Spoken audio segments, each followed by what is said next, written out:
C'était le moment le plus dangereux de la carrière de George Foreman. La première fois qu'il tombait sur un homme qui semblait encore plus terrifiant que lui. C'était en janvier 1976. George Foreman revenait après avoir perdu le légendaire Rumble in the Jungle face à Muhammad Ali. Foreman n'avait que 25 ans, mais il avait déjà choqué le monde lors de son combat contre Joe Frazier. Il était venu pour dominer.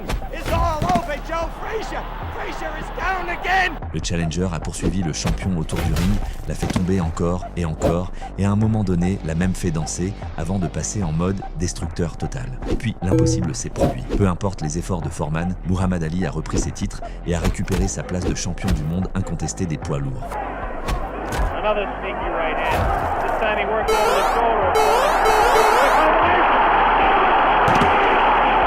Après cette défaite, Foreman est revenu en janvier 1976. Face à lui se tenait Ron Lyle, un homme au passé criminel, un homme qui avait été en prison à 2 reprises et qui avait purgé une peine de 7 ans. Lyle avait appris à boxer en prison, était devenu professionnel à 30 ans et en seulement 5 ans, avait déjà affronté Muhammad Ali pour le titre. Il avait perdu par KO, mais il avait été convaincant et mené même au point après 10 rounds.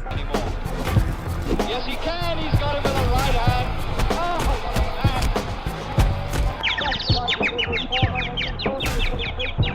He did it. Lyle doesn't know where he is.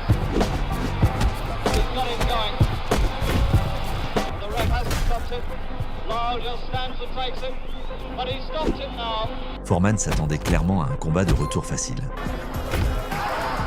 Au lieu de cela, les deux hommes ont rapidement transformé le ring en une guerre totale. C'est devenu un combat de bascule complet.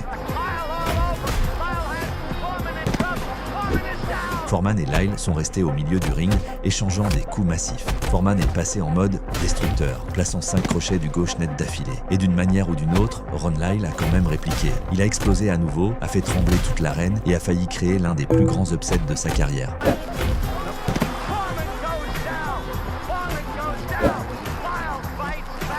Foreman était au bord du gouffre, mais à la fin, l'expérience de l'ancien champion a finalement fait la différence.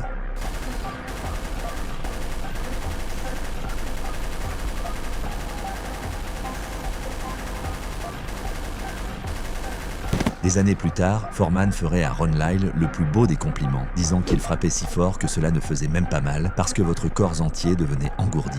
That's something. Only certain guys can do that. Ron Lyle was one guy who could hit you so hard it didn't hurt.